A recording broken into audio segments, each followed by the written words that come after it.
குரு வாழ்க, குருவே துணை. இன்றைய புனிதமான நல்ல தினத்திலே நாம் 1 முதல் 6 வரை என்கிற தலைப்பை சிந்திக்கவிருக்கிறோம். மனவளக்கலை அன்பர்களுக்கு இந்த தலைப்பை பார்த்த உடனே இது புரிந்துவிடும். இந்த உயிரின பரிணாமம், உயிரின தன்மாற்றத்தை தான் நாம் தெரிந்து கொள்ள போகிறோம் அப்படிங்கிறது உண்மைதான். ஓரறிவில் இருந்து 6 அறிவு வரை மனிதன் வரை எவ்வாறு நாம் வளர்ந்து உருவாகி வந்திருக்கிறோம் அப்படிங்கிற இறைநிலையுடைய தன்மாற்ற சரித்திரத்தை மகரிஷி 2ஆக பிரிப்பாங்க. ஒன்று பிரபஞ்ச தன்மாற்றம், அதை விண் முதல் மண் வரை அப்படின்னு கடந்த வாரம் பார்த்தோம். 2வது தன்மாற்ற சரித்திரம் இந்த பஞ்சபூதங்கள்ல இருந்து எப்படி 6 அறிவு மனுஷன் வரைக்கும் எப்படி வந்தது.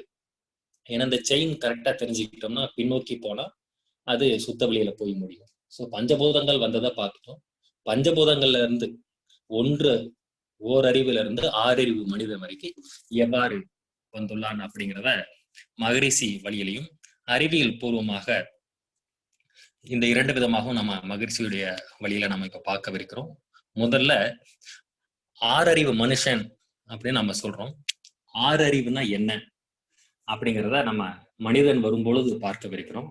அதுக்கு முன்பாக இருக்கக்கூடிய 5 அறிவு, அது நம்முடைய தொடு உணர்வு, சுவை உணர்வு 5 நமக்கு தெரியும். அது touch, taste, smell, light, sound, இந்த 5 தான் 5 அறிவு. இது எல்லாவற்றிற்கும் இருக்கிறத நம்ம பார்க்கிறோம். இந்த 5 அறிவு அப்படிங்கிறதுக்கு தொல்காப்பியத்திலேயே ஒரு இலக்கணம் இருக்கு.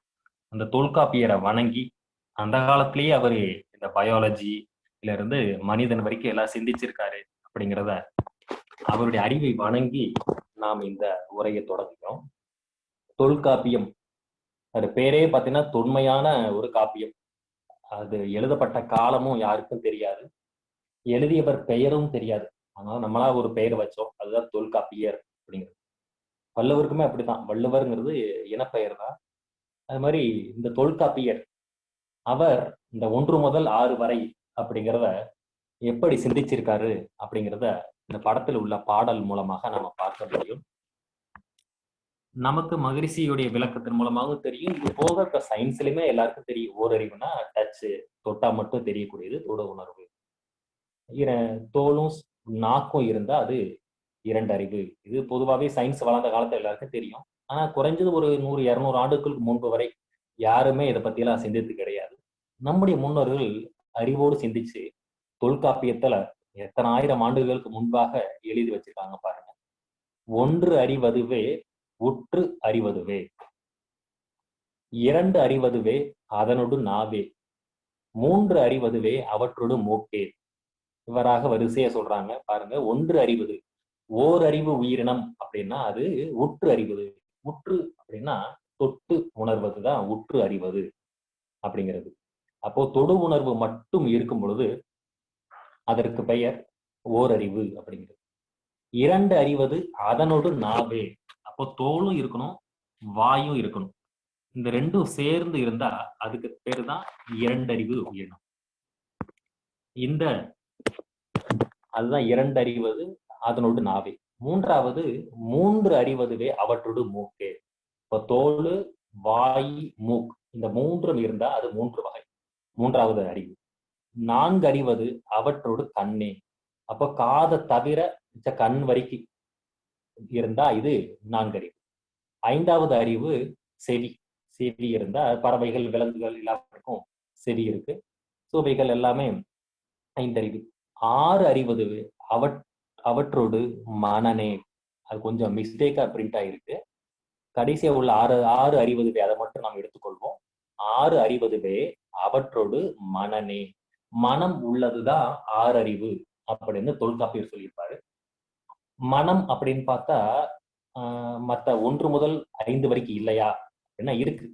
ஓரறிவு தாவரத்துக்கும் மனம் இருக்கு, அதெல்லாம் நம்ம விரிவா பார்க்கவிருக்கிறோம்.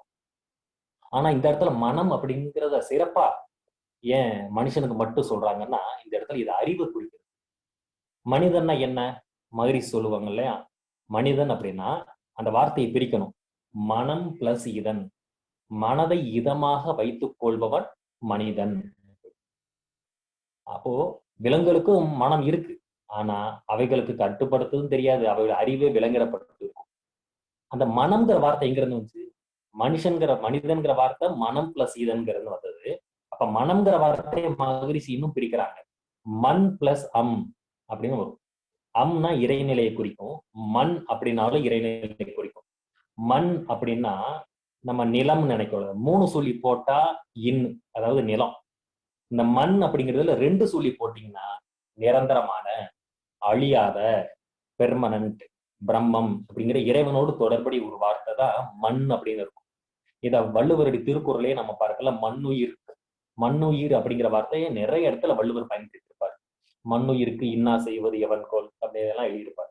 மண்ணுயிர்னா அதுல நல்லா கவனிச்சு பாத்தீங்கன்னா 2 சொல்லி தான் வள்ளுவர் போட்டிருப்பார். அது எல்லாமே இறைவன் கிட்ட இருந்து வந்த உயிர்கள் அப்படிங்கிற அர்த்தத்தோடு. நீயும் இறைவன் கிட்ட இருந்தா வந்திருக்க, எல்லா உயிர்களும் இறைவன் கிட்ட தானே வந்திருக்கு அப்படிங்கிற அந்த ஒரு பேஸ்ல அவர் எழுதியிருப்பாரு 2 சொல்லி நான் போட்டு. அப்போ இறைவன் கிட்ட வந்ததுதான் மனம். இவைகள் இது ஓரறிவு தாவரத்துல இருந்து 5 அறிவு பறவைகள், விலங்குகள் வரைக்கும் எல்லாவற்றுக்கும் இருக்கு. ஆனால் அவைகளிட விட சிறப்பாக இயங்குவது மனுஷங்கிட்ட மட்டும்தான். அதனால ஒரு சிறப்பு தகுதியாகத்தான் 6 அறிவதுவே அவற்றோடு மனனே அப்படின்னு தொல்காப்பியர் எழுதியிருக்கிறாங்க. அடுத்து நேரிதன் உணர்ந்தோர் நெறிப்படுத்தினரே அப்படின்னு. சரி, இப்ப நாம நம்முடைய பரிணாமத்துக்கு போயிடலாம். ஓரறிவு தாவரங்கள் எப்படி உருவாகின? ஏற்கனவே விண் முதல் மண் வரை நாம தெளிவா பார்த்துட்டோம். அதை பத்தி ஜஸ்ட் ஒரே 1 நிமிடம் மட்டும் பார்த்து விட்டு அதோடைய தொடர்ச்சியாக நாம இத பார்க்கவே இருக்கிறோம். போன வாரம் நம்ம பார்த்தோம் சுத்தவெளி. இந்த பிரபஞ்சத்தை கடந்து அப்பால் செல்லுகிறோம். சுத்தவெளி மெய்ப்பொருள், ஆதி அனாதி. அந்த மெய்ப்பொருள்ல ஒரு சக்தி இருக்கு. அதுதான் தண்ணீருக்கு சூழ்ந்தழுத்தும் ஆற்றல். Self compressive and surrounding pressure force. அந்த ஃபோர்ஸ்னால அந்த சுத்தவெளியில இறை துகள்கள் உருவாகுது. அது பேரு டஸ்ட் பார்ட்டிகல் மாதிரி சொல்றாங்க. அந்த டஸ்ட் பார்ட்டிகிள் பல சேர்ந்தது இறை துகள் அப்படிங்கிறது. சரி, அந்த வின் அப்படிங்கிறது. இந்த இறைத்துகள் அல்லது டஸ்ட் பார்ட்டிகல்ங்கிறது மகிழ்ச்சி பூந்தியாகவும், பல பூந்தி ஒன்று சேர்ந்தா தான் லட்டு உருவாகும். அதுபோல பல இறைத்துகள்கள் ஒன்று சேர்ந்ததுதான் விண்துகள் அப்படி. அந்த விண்துகள்கள் இன்னும் நெருக்கமான அது காற்று, காற்றுல இன்னும் நெருக்கமான அது நெருப்பு, காற்றும் நெருப்பும் சேர்ந்தா நீர் உருவாகுதுன்னு பார்த்தோம். நீர்ல இன்னும் விண்துகள் சேர்ந்தா நிலம் அப்படின்னு பார்த்தோம். அப்போ இந்த பஞ்சபூதங்கள் எங்க இருந்து வருது? பின்னோக்கி போனா அது சுத்தவெளியிலிருந்து வருது. இப்ப இந்த பஞ்சபூதங்கள்ல இருந்து நம்முடைய தலைப்புல முதல்ல இருக்கக்கூடிய 1 முதல் 6 வரை, அந்த 1 அப்படிங்கிற ஓரறிவு தாவரம் பஞ்சபூதங்கள்ல இருந்து எப்படி உருவாகிறது அப்படிங்கிறத இப்ப நம்ம விரிவா பார்க்க போறோம். தாவரங்களை பற்றி பேசுவதற்கு நிறைய விஷயங்கள் இருக்கு. மகரிஷி இருந்த பொழுதே பாலியல்ல இந்த ஆராய்ச்சி எல்லாம் செய்தார்கள். இப்பயும் அந்த வாழ்த்து கத்திரிக்காய், வெண்டைக்காய் அப்படின்றதெல்லாம் நம்ம அங்க பார்த்திருப்போம். இப்பயும் அந்த ஆராய்ச்சி தொடர்ந்து நடந்து கொண்டுதான் இருக்கிறது. பொதுவாக தாவரங்களை பற்றியெல்லாம் சிந்திக்கும் பொழுது அவருடைய அறிவு இதை பற்றியெல்லாம் நம்ம விரிவா சிந்திக்க போறோம். ரொம்ப சுவாரஸ்யமாக இருக்கும் உங்களுக்கு. இது போக மகிழ்ச்சி காலத்தில் நடந்த ஆராய்ச்சி, அவர் கொடுத்த விளக்கம் எல்லாவற்றையும் நம்ம பார்க்கவிருக்கிறோம். இப்போ ஏற்கனவே பார்த்த மாதிரி ஓரறிவு தாவரம் அப்படிங்கிறது அதுக்கு ஒரே ஒரு உணர்ச்சி மட்டும்தான் இருக்கும். அது என்ன? அது தொட்டா தெரியும். இப்ப நம்ம வீட்டிலேயே மரம், செடி, கொடி எல்லாம் வச்சிருப்போம். வீட்டுல பூந்தொட்டி எல்லாம் வச்சிருப்போம். அந்த செடியோ மரத்தையோ நாம பார்த்தா அதுக்கு தெரியாது. நாம அதுகிட்ட போய் பேசினாலும் தெரியாது. ஆனா அதை தொட்டா மட்டும்தான் தெரியும். ஓ, யாரோ நம்மளை தொடுறாங்க அப்படிங்கிறது அப்ப மட்டும்தான் அதுக்கு தெரியும். அவைகளுக்கு தொடு உணர்வு தான் சிறப்பாக இருக்கிறது. அதை நம்ம தொட்டா சினுங்கி அப்படிங்கிற ஒரு செடியை நம்ம பார்த்திருக்கோம். அது பேரே தொட்டால் சினுங்கி கொள்ளக்கூடியது. இந்த தொட்டா சினுங்கி அப்படிங்கிறது தொட்ட உடனே இலைகளை முடி. அவைகளுக்கு தொடு உணர்வு மட்டும்தான். இந்த ஓரறிவு தாவரங்கள் எப்படி உருவாகின அப்படிங்கறது இப்ப டீட்டெயிலா பார்க்க போறோம் மகரிஷி வெளியிட. இப்போ நம்ம ஒரு தக்காளி, நம்ம கடைக்கு போய் தக்காளி வாங்குறோம். அதுல ஒரு தக்காளி அழுகிருச்சுன்னா அதை ஒரு விதையை எடுத்து நம்ம வீட்டு பூந்தொட்டியில போடுவோம். அது போல மிளகாய் இருக்குன்னு வச்சுக்கோங்க, மிளகாய் அதோட விதையை போடுவோம். இப்படி அந்த மிளகாய் செடி முளைக்கும், தக்காளி செடி முளைக்கும். இப்ப அந்த செடியில இருந்து தக்காளி வரும், மிளகாய் வரும். மறுபடியும் அதை போட்டா அந்த விதையில இருந்து வரும். ஆனா இப்படியே பின்னோக்கி போனா முதல் தக்காளி செடி, முதல் மிளகாய் செடி எங்க இருந்து வந்துச்சு? இப்ப ஒரு பழமொழி கூட சொல்லுவாங்க இல்லையா, கோழி வந்துச்சா முட்டை வந்துச்சா அப்படின்னு. கோழி வந்துச்சுன்னு சொன்னா அப்ப கோழி முட்டையில இருந்து தானே வரும். முட்டையில இருந்து வந்துச்சு, முட்டை தான் முத வந்துச்சுன்னா அப்ப கோழி இல்லாம முட்டை எப்படி வரும் அப்படின்னு. ஆனா உண்மையாகவே பரிணாம தத்துவத்தின்படி, மகரிஷியுடைய பரிணாம தத்துவத்தின்படி கோழி தான் முதல்ல வரும். அதோடைய ஜெனரேஷன் கண்டினியூ ஆகுறதுக்கு முட்டை வரும் ரெண்டாவது. அதே போலதான் விதை வந்துச்சா, தக்காளி விதை வந்துச்சா, தக்காளி செடி வந்துச்சா அப்படின்னா தக்காளி செடி தான் முதல்ல வந்தது. அதோடைய ஜெனரேஷன் கண்டினியூட்டி ஆகி இன்னைக்கு வரைக்கும் நமக்கு உணவு சப்ளை ப்ரொவிஷன் வழங்கணுங்கிறதுக்காக இறைவனுடைய அந்த பேரறிவு இந்த விதை அப்படிங்கிற ஒன்றை வைத்திருக்கு. அதன் மூலமாக இன்னைக்கு வரைக்கும் நமக்கு தக்காளியும் மிளகாவும் எல்லாமே கிடைச்சிருக்கு.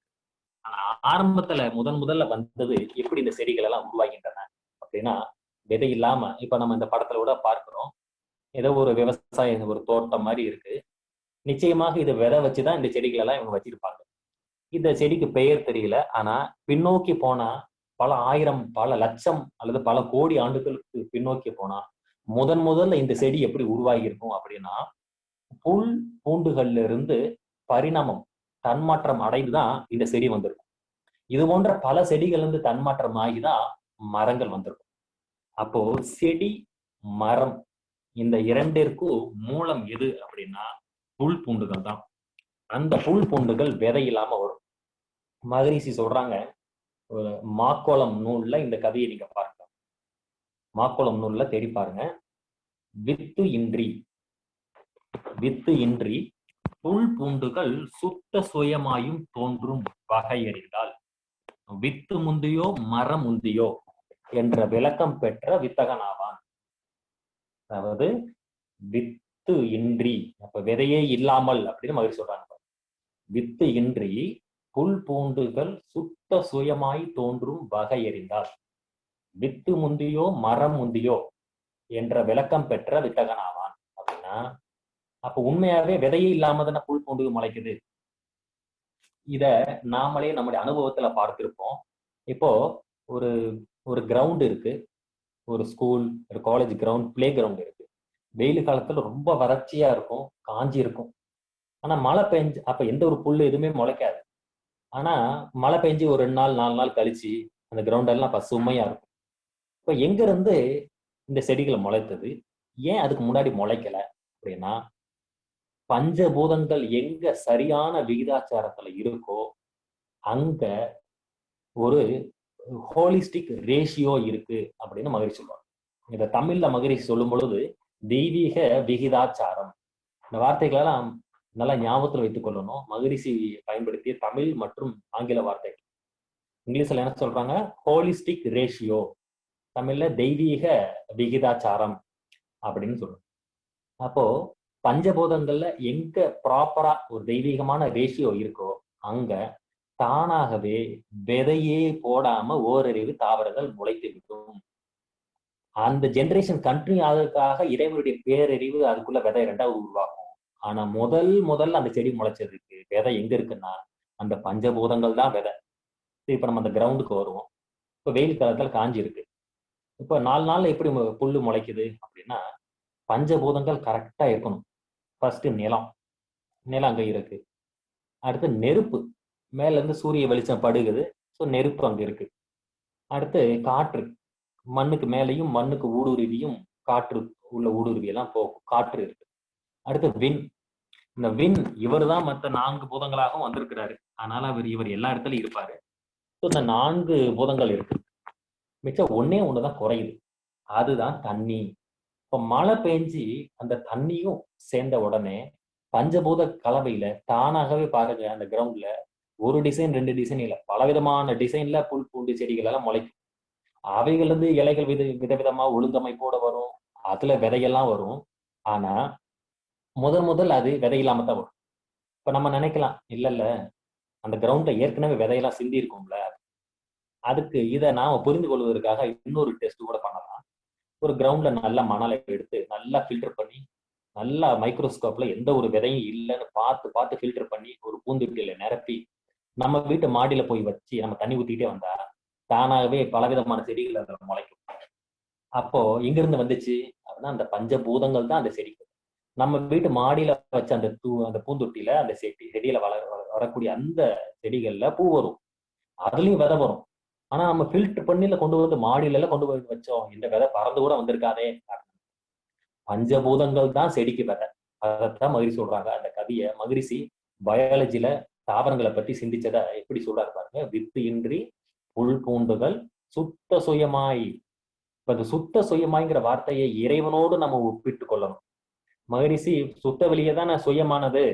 நம்ம எல்லாருக்கும் மூலம் அது. அதுக்கு மூலம் எதுவுமே கிடையாது. இறைவனுக்கு அனாதின்னு ஒரு பெயர் உண்டு. இப்ப தாய் தந்தரி இல்லாதவர்களை அனாதை அப்படிங்கிற வார்த்தையை சொல்றோம். அந்த வார்த்தை அனாதி அப்படிங்கிற வார்த்தை தான் மாறி அனாதைன்னு அப்படின்னு. இப்ப அந்த வார்த்தை கூட ஆதரவற்றோர் அப்படின்னு மாறிடுச்சு. அந்த வார்த்தை அனாதி அப்படிங்கிறதுனா அன் ஆ நாதி, அதாவது அனாதி அப்படிங்கிறது என்னன்னா, நமக்கு ஒரு ஆதி அவர், அவருக்கு ஆதி எதுவுமே கிடையாது. அது மாதிரி இறைவனுக்கு ஆதியே இல்லை, அவர் தான் பெர்மனண்டா இருக்கிறவரு அப்படின்னு. அது அவர் தான் சுத்த சுயமாக இருப்பவர்.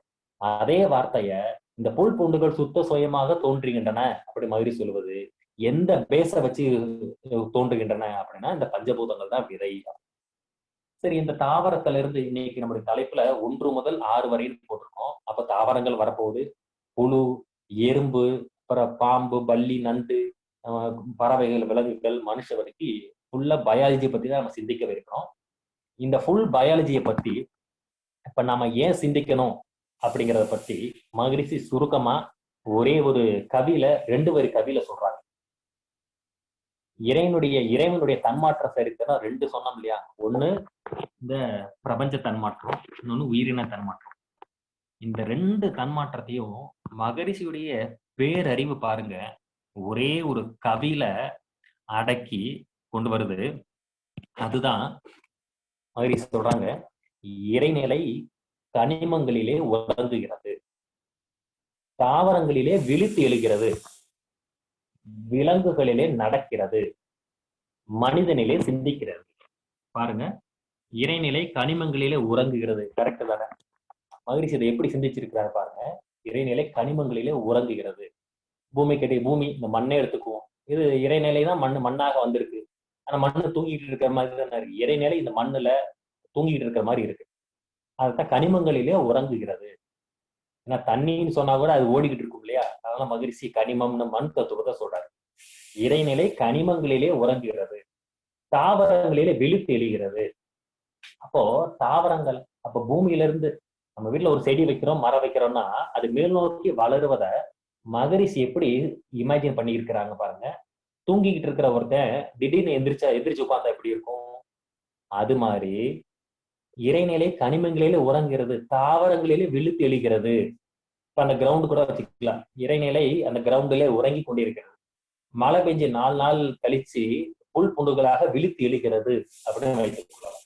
அப்ப செடிகளும் மரங்களும் மேல் நோக்கி வளருவத மகரிஷி எப்படி ஒரு கவி நயமாக ஒரு பேரறிவோட அவைகள் விழித்து எழுகிறது, இறைநிலை தான் விழித்து எழுகிறதுன்னு எழுதுறாரு.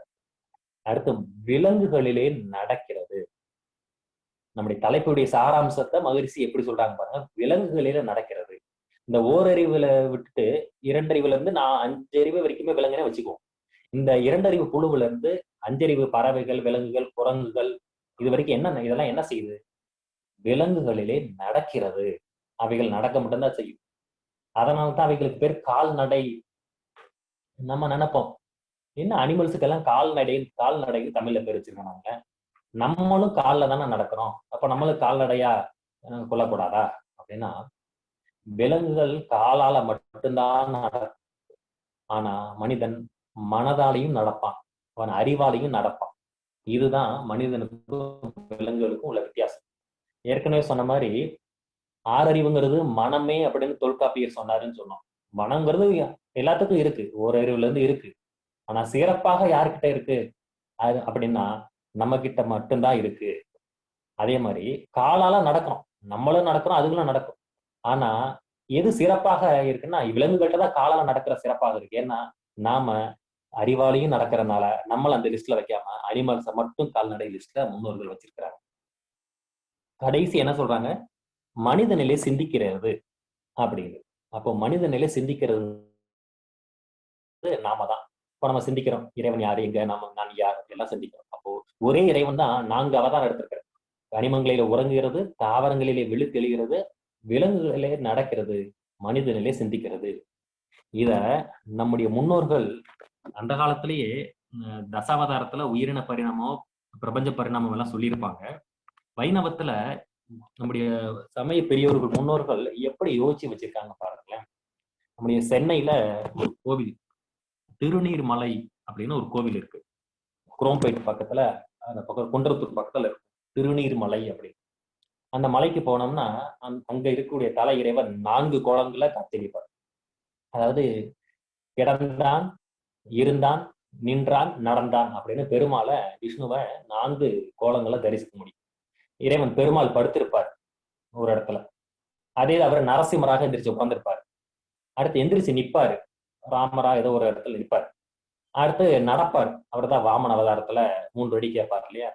இந்த 4ஐயும் ஒரே இடத்துல அங்க வச்சிருப்பாங்க திருநீர்மலையில.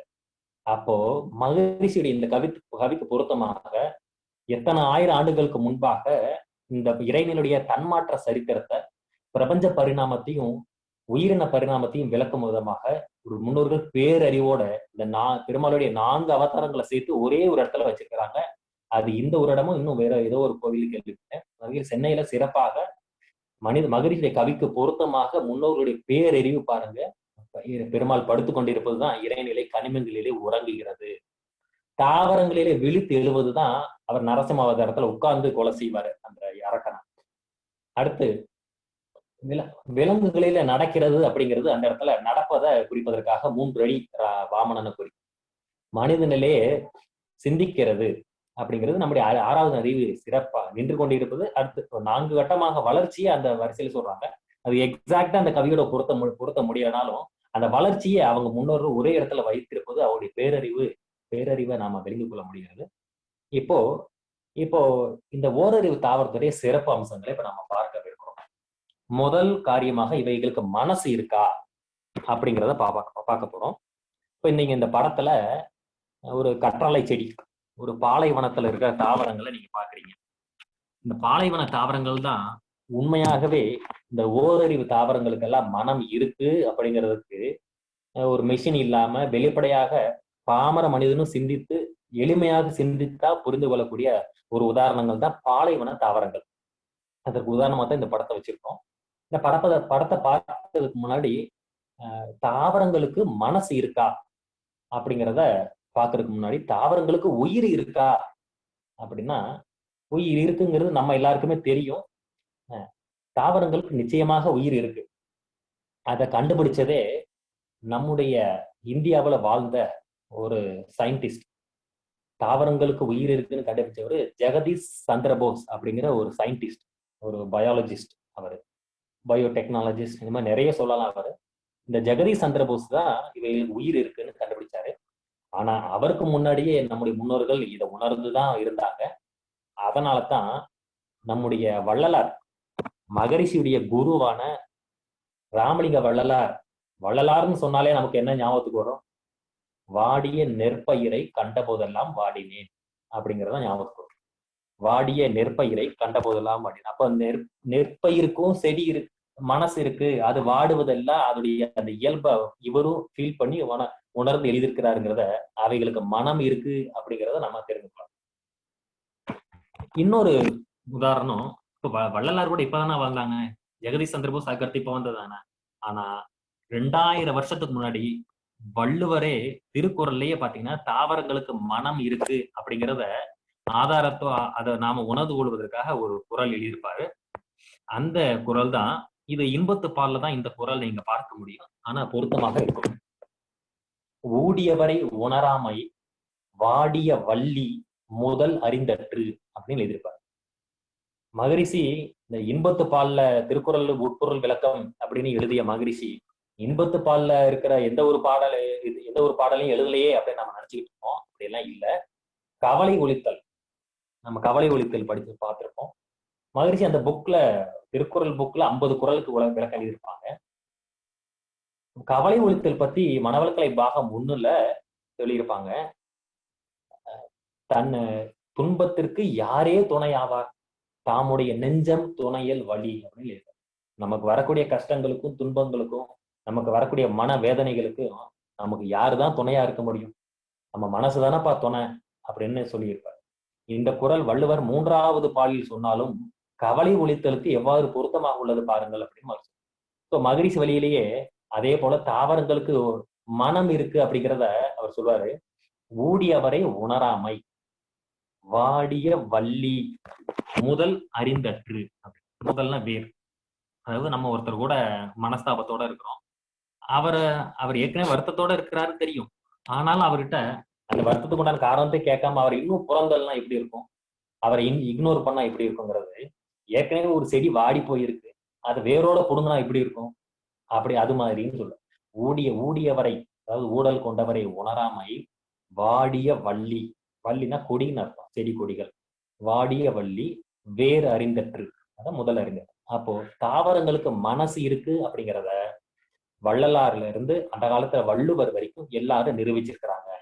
இது போக உயிர் இருக்குங்கிறத சயின்டிபிக்கா ஜெகதீஷ் சந்திர போஸ்ங்கிற சயின்டிஸ்ட் நிரூபிச்சிருக்கிறாரு. சரி, இந்த தாவரங்களுக்கு உயிர் இருக்கு அப்படிங்கிறத ஜெகதீஷ் சந்திர போஸ் சொன்ன மாதிரி மனம் இருக்குங்கிறத வள்ளுவரையும் வள்ளலாரையும் வச்சு பார்த்தோம். உயிர் இருக்கு அப்படிங்கிறத ஜெகதீஷ் சந்திர போஸையும் நம்ம மகரிஷியும் வச்சு நம்ம பார்க்கணும். அவர் சொன்னதை கூகுள்ல டைப் பண்ணாலே வரும், அப்படியெல்லாம் ப்ரூவ் பண்ணி இருக்கிறாருங்கிறது. மகரிஷி ஒரு கவியில சொல்றாங்க, இந்த உலகத்துல ஜீவன் அப்படின்னா என்னன்னா 8 விஷயங்கள் இருக்கும். இந்த 8மே எனக்கு சரியா ஞாபகம் இல்லை. அந்த 8ல சொல்லுவாங்க உடல். அதுல அந்த கவி முதல் வார்த்தையை உடல்னு ஆரம்பிக்கும். உடல், உயிர், ஜீவகாந்தம், உள்ளம், புலன்கள், மூளை, இன்னும் 2 தெரியும். மொத்தம் 8 சொல்வார். இவ 5 இருந்தா தான் ஜீவன். இவற்றில் ஒன்று குறைந்தாலும் விடல் வேண்டும் சீவன் என்ற பெயரை. மகிழ்ச்சியுடைய கவி இது. அப்போ இவற்றில் இந்த 8ல 1 குறைஞ்சாலும் அவைகளுக்கு விடல் வேண்டும் சீவன் என்ற பெயரை. இப்ப அந்த 8ல மனம்னு ஒண்ணு இருக்கா? மகரிஷி இந்த 8 இருந்தா தான் அது ஒரு உயிரினம் அப்படி. இப்ப கொரோனா வைரஸ் இருந்தா அதுவே ஒரு உயிரினம் தான். அதுக்கு அந்த 8 இருக்கும். கொரோனா வைரஸுக்கும் உடல் இருக்கு, அதுக்கு உயிர் இருக்கு, அதுக்கு மனசு இருக்கு, அதுக்கு உள்ளுக்குள்ள சுத்தவெளி தான் இருக்கு. நம்முடைய கர்மவினைக்கு ஏற்ற மாதிரி அவர் அங்க உட்கார்ந்து இருக்கிறாரு. அதே போல புலன்கள் எல்லாமே இருக்கும். இந்த 8ல 1 குறைஞ்சாலும் அதுக்கு பேரு சடப்பொருள், ஜடப்பொருள் அப்படின்னு மாதிரி சொல்லுவாங்க. அப்ப தாவரங்களுக்கு உயிர் இருக்குன்னு ஜெகதீஷ கண்டுபிடிச்சிட்டாரு. அப்ப உயிர் இருக்கக்கூடிய எல்லாத்துக்கும் மனசு இருக்கு இல்லையா? அப்ப தாவரங்களுக்கு மனசு இருக்குங்கிறத நாம மகரிஷியுடைய இந்த ஒரு கவி மூலமாக தெரிந்து கொள்வோம். அவைகளுக்கு என்னென்ன மனசு இருக்கு அப்படின்னா, அவைகளுக்கு மட்டும் இல்ல, 1 முதல் 6 வரை, ஓரறிவு தாவரம் முதல் 6 அறிவு மனிதனாக நம்ம வரைக்கும் மொத்தம் 3 மனசு இருக்கு. நமக்கு இருக்கிறது ஒரு மனசு தானே அப்படின்னு நம்ம நினைப்போம். மனதினுடைய படிநிலைகள் இந்த வச்சுக்கலாம். இதை மொத்தம் 3 மனசு இருக்கு. ஒண்ணு conscious mind, subconscious mind, super conscious mind அப்படின்னு 3 மனம் உண்டு. இந்த 3 மனம் அப்படிங்கிறது புறமனம், நடுமனம், அடிமனம் அப்படிங்கிறது 3 மனம். இந்த புறமனம், நடுமனம் இது 2 தான் நாம அல்லது அந்தந்த ஜீவன் வச்சுக்கலாம். அடிமனம் தான், அதாவது சூப்பர் கான்சியஸ் மைண்ட் இருக்கு, அதுதான் இறைவன். இப்ப நம்ம பேசிட்டு இருக்கிறோம். இப்ப பொதுவா மற்ற வீட்டுல மற்ற எல்லாரும் பேசுறோம், பழகுறோம். இது எல்லாம் எங்க இருந்து நடக்குது அப்படின்னா புறமனதுல இருந்து தான் நம்ம பேசுறோம். அந்த புறமனதுல இருந்து நம்ம பேசுறோம், அது புறமனம். ஆனா நம்ம தவம் செய்யறோம். இன்னைக்கு நம்ம நித்யானந்த தவம் செஞ்சோம். நித்யானந்த தவம்ல இருந்து எல்லா தவத்தையும் நம்ம ஆழ்ந்து செஞ்சுட்டா நம்ம மனசு பீட்டால இருந்து ஆல்பா, தீட்டா, டெல்டாக்கு போயிடுதா. இப்ப இந்த 3 ஃப்ரீக்வன்சில எதுக்கு போனாலும் உள்ள மைண்ட் ஃப்ரீக்வன்சி குறைய குறைய குறைய நாம நடுமனத்துக்கு போறோம். we are going from conscious mind to subconscious mind. இந்த 2 தான் நம்ம கண்ட்ரோல். இந்த சப்கான்சியஸ் மைண்ட் டெல்டா வரைக்கும் இருக்கு சப்கான்சியஸ். இந்த சப்கான்சியஸ்ல நம்ம என்ன டிமாண்ட் பண்ணாலும் சூப்பர் கான்சியஸ் அதை கொடுத்துரும். இதத்தான் ஜீசஸ் சொன்னாரு, கேளுங்கள் தரப்படும், தட்டுங்கள் திறக்கப்படும். இப்படி கிறிஸ்டியன்ல ஜீசஸ் சொன்னதுக்கு பொருத்தமாக மகரிஷி கவி எழுதியிருப்பான். கேளுங்கள் தரப்படும், தட்டுங்கள் திறக்கப்படும் அப்படின்னு ஜீசஸ் சொன்னார மகரிஷி சொல்லும் பொழுது, தட்டுங்கள் திறக்கப்படும் என்றார் தனக்குள்ளே புதையல் கண்டோர். தட்டுங்கள் திறக்கப்படும், என்றார், தனக்குள்ளே பேராற்றல் புதையல் கண்டோர் அப்படின்னு. நமக்குள்ளே பேராற்றல்ங்கிற புதையல் இருக்குங்கிறத ஜீசஸ் உணர்ந்து சொன்னதை அந்த வரிக்கு விளக்கமா மகிழ்ச்சி எழுதியிருப்பான். அப்போ ஓரறிவு தாவரத்துல இருந்து ஆறறிவு மனிதன் வரைக்கும் நமக்கு புறமணம், நடுமணம், அடிமணம் இருக்கு. புறமணம், நடுமணம் மட்டும்தான் நம்மளுடையது அப்படிங்கிறத நம்ம இதுல தெரிந்து கொள்வோம். இந்த இடத்துல சயின்டிஸ்ட் பாருங்க, அவங்க நம்மளை போல தியானம் பண்ணாங்களா? அவங்க ஆல்பா, தீட்டா, டெல்டா இருப்பாங்க. மோஸ்ட்லி தீட்டா வரைக்கும் இருப்பாங்க. அவங்க கண்ணை மூடி எந்த ரிசர்ச்சும் பண்றது இல்லை, கண்ணை திறந்துதான் பண்றாங்க. ஆனா அவங்க தீட்டாக்கு போறாங்க. அப்படின்னா என்ன அர்த்தம்? கண்ணை மூடிதான் தியானம் பண்ணுங்கிறது கிடையாது. கண்ணை திறந்தும் கான்சன்ட்ரேஷனை நம்ம போக்கஸ் பண்ண மைண்ட் ஃப்ரீக்வன்சியை குறைக்கும் பொழுது தானாகவே அதுவே ஒரு தியானம் தான். அதெல்லாம் புறதவமாக எடுத்துக்கொள்ளும். அப்படி குறையும் பொழுது அவங்க சப்கான்சியஸ்ல இருக்கிறனால அவங்க என்ன தேடுறாங்களோ அது கிடைச்சிடும். அதுதான் சயின்டிஸ்ட் புதுசு புதுசா கண்டுபிடிக்கிறது எல்லாமே உள்ளுக்குள்ள இருந்து சூப்பர் கான்சியஸ் கொடுக்குது. இப்படி உள்ளுக்குள்ள சூப்பர் கான்சியஸ் கொடுக்கறதும் சப்கான்சியஸ் டிமாண்ட் பண்றதும் இந்த ரெண்டையும் ஜீசஸ் சொன்னதை, மகரிஷி அந்த கதையில சொன்னதை உதாரணமாக அந்த பார்க்கக்கூடிய உதாரணத்திற்காக தான் அப்போ கத்தாழை படமும் இப்ப இந்த ரோஜா படமும் டிஸ்பிளே பண்ணியிருக்கோம். இந்த ரெண்டு பற்றிய விளக்கங்களை பார்த்து விட்டு நம்ம 2 அறிவு 3 அறிவு எல்லாம் கொஞ்சம் பகையமா பார்க்க போறோம். இந்த ஓரறிவு தாவரத்தை பத்தி பேசுவதற்கு ஏகப்பட்ட விஷயங்கள் உண்டு. அது நேரம் கருதி சுருக்கமாக முடிக்க நான் ட்ரை பண்றேன். இப்போ இந்த ரோஜா செடியில பாருங்க எவ்வளவோ நிறைய பூக்கள் இருக்கிறத பார்க்கிறோம். மகரிஷி இருந்த பொழுது இந்த ஆராய்ச்சி நடக்குது. அதாவது இப்ப இருக்கிற கத்திரிக்காய், வெண்டைக்காய் வாழ்த்துற மாதிரி அப்பயும் வாழ்த்துறாங்க. அப்ப ரோஜா செடியில வாழ்த்துறாங்க. 2 ரோஜா செடி கூட்டங்களை பிடிக்கிறாங்க. ஒண்ணு வாழ்த்து ரோஜா, இன்னும் வாழ்த்தாத ரோஜா. ஒரு குரூப் மட்டும் 2க்கும் எப்பயும் போல ஃபீடிங் பண்றாங்க. ஒரு குரூப் மட்டும் எடுத்து அதை மட்டும் பேராசிரியர்கள், அருள்நிதிகள் எல்லாம் வாழ்த்துக்கிட்டே வர்றாங்க. அப்படி வாழ்க வளமுடன் வாழ்க வளமுடன் வாழ்த்தி கொண்டே இருக்கும் பொழுது அந்த அந்த கூட்டத்துல அதிகமான பூக்கள், அந்த ரோஜா செடிகள் அந்த நிறைய பூக்கள் வர்றதை பாக்குறாங்க. ரொம்ப ஆச்சரியம். இப்போ இந்த வெண்டைக்காய், தக்காளி எல்லாம் அந்த கம்பேரிட்டிவ் குரூப்பை விட இது நிறையவே காய்க்கும். அது நிறைய பூக்கள் வந்தது. அப்படி அந்த அந்த வாழ்த்து கூட்டத்துல இருக்கிற ஒரே ஒரு ரோஜா செடி மட்டும் இந்த தொடர்ந்த வாழ்த்துனால என்ன பண்ணுது, தன்னுடைய முள்ளெல்லாம் உதிர்த்துருது. இது ரொம்ப ஆச்சரியமாகி போயிடுச்சு அப்ப இருந்த அன்பர்களுக்கு. அப்ப மகரிஷிட்ட இதை கொண்டு போய் கேட்கிறாங்க, சுவாமிஜி இந்த மாதிரி நாங்க தொடர்ந்து வாழ்த்தி கொண்டே இருந்தோம், என்ன ஆச்சரியம் பாருங்க, இந்த ரோஜா செடியில முள்ளு உதிர்ந்துருச்சு அப்படின்னு மகரிஷிட்ட சொல்றாங்க. இப்ப மகரிஷி என்ன சொல்லியிருப்பாரு நினைக்கிறீங்க? கண்டிப்பா வாழ்த்து பத்தி தான் எதுவும் சொல்லியிருப்பாரு. அது இதுதான். மகரிஷி சொல்றாங்க, அதாவது இந்த வாழ்த்து நாம அடிமனதுல இருந்து தீட்டா டெல்டா இந்த வேவ்ல இருந்து நம்ம வாழ்த்தும் பொழுது இந்த வாழ்த்து அந்த ரோஜா செடியுடைய கருமையத்துல அதோடைய சப்கான்சியஸ் மைண்டுக்கு ரீச் ஆகிருக்கு. அதனால இனிமே எனக்கு இந்த முள்ளுங்கிற இந்த இது தேவையில்லை அப்படின்னு அதை நினைச்சிருச்சு. அதனால உள்ளுக்குள்ள இருக்கிற இறைவன் அதை உதிர்த்து விட்டார். அதோட சேர்த்து நம்மளும் புரிந்து கொள்ளணும் என்னன்னா, இன்னைக்கு இந்த ரோஜா செடியில முள் இருக்குன்னா இதை பின்னோக்கி போனா பல கோடி ஆண்டுகளுக்கு பின்னோக்கி போகணும். எதனால இந்த ரோஜா செடிக்கு முள்ளு வந்திருக்கும்னா, இது பாருங்க நிறைய செழிப்பான இடத்துலதான் இது இருக்கும், தண்ணி வேணும். அப்போ செழிப்பான இடத்துல இருப்பதனால இதுவும் செழிப்பாக இருக்கும். அப்ப அந்த ஆடு மாடு எல்லாம் இதை சாப்பிடும். அப்போ இந்த ஆடு மாடு எல்லாம் இதை கடிக்கும் பொழுது இதுக்கு மனசு இருக்குன்னு சொன்னோமா, இது வருத்தப்படும். இதோடைய கான்சியஸ் மைண்ட்ல இருந்து சப்கான்சியஸ்க்கு ரீச் ஆகும். இப்ப நம்மளே பாருங்களேன், நமக்கு ஏதாச்சும் ஒரு லைஃப்ல கஷ்டம் வருதுன்னு, பெரிய பிரச்சனை வருதுன்னு வச்சுக்கோங்களேன், யார்கிட்டையும் கூட அட்வைஸ் கூட போய் கேட்க மாட்டான். உட்காந்து கண்ணை மூடி டீப்பா யோசிப்போம், சரி இதை செய்வோம் அப்படின்னு நமக்கு ஒரு ஐடியா கிடைக்கும், சக்சஸ் ஆகும். அப்படி டீப்பா திங்க் பண்ணும்பொழுது நம்ம என்னதான் கவலையில இருந்தாலும் கான்சன்ட்ரேஷன் மூலமாக நம்ம தீட்டா ஆல்பா வரைக்கும் போயிடுவோம். அப்ப இறைவன் நமக்கு ஆன்சர் கொடுப்பார். அதுதான் தட்டுங்கள் திறக்கப்படும். அப்போ பல கோடி வருஷத்துக்கு முன்னாடி இந்த ரோஜா செடி வருத்தப்படுது, இப்படி ஆடு மாடு எல்லாம் என்னை சாப்பிடுதே, நான் என்ன செய்வேன் அப்படின்னு. அப்ப அந்த சப்கான்சியஸ்ல அது வருத்தப்படும் பொழுது உள்ளுக்குள்ள இருக்கிற அன்பும் கருணையுமான சூப்பர் கான்சியஸ் மைண்ட் என்ன பண்ணுது, இந்த உனக்கு பாதுகாப்பு இல்லைன்னு தானே நீ வருத்தப்படுற, இந்தா நீ முள்ளு வச்சுக்கோ அப்படின்னு சொல்லி அது அந்த ரோஜா செடிய உடம்புக்குள்ள பிசிக்கல் ஆக்ஷன், கெமிக்கல் ஆக்ஷன்ஸ் இதெல்லாம் நடந்து அந்த ரோஜா செடிய உடம்பே முள்ளாக எத்திக்கிட்டு முளைக்க ஆரம்பிச்சு. இப்ப பாதுகாப்பு கிடைச்சிடுது. இப்படிதான் அதுக்கு கிடைச்ச பாதுகாப்பு.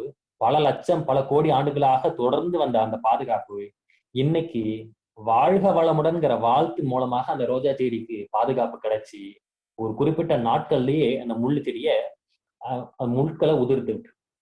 இதுதான் இறைவன்.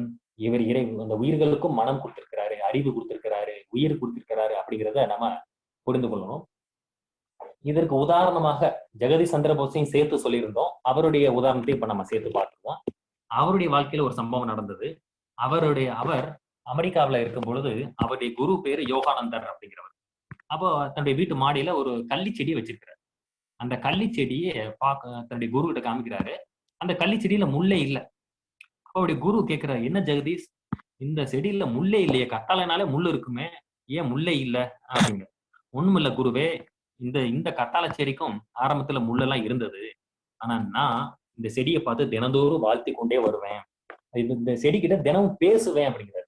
ஏன் கத்தாழை செடியே நீ இவ்வளவு முள்ளோட இருக்கிற, நீ இந்த முள்ளோட இருக்கிறதா தான் நீ இந்த உலகம் உன்னைய வெறுக்குது, உன்னை விரும்ப மாட்டேங்கிறாங்க, நீ இந்த முள்ள ஒதுத்துடலாமே அப்படி இப்படி பேசி பேசி உனக்கு பாதுகாப்புக்கு நான் இருக்கேன் அப்படின்னு அவர் புறதவமாக அவர் பேசுறாரு.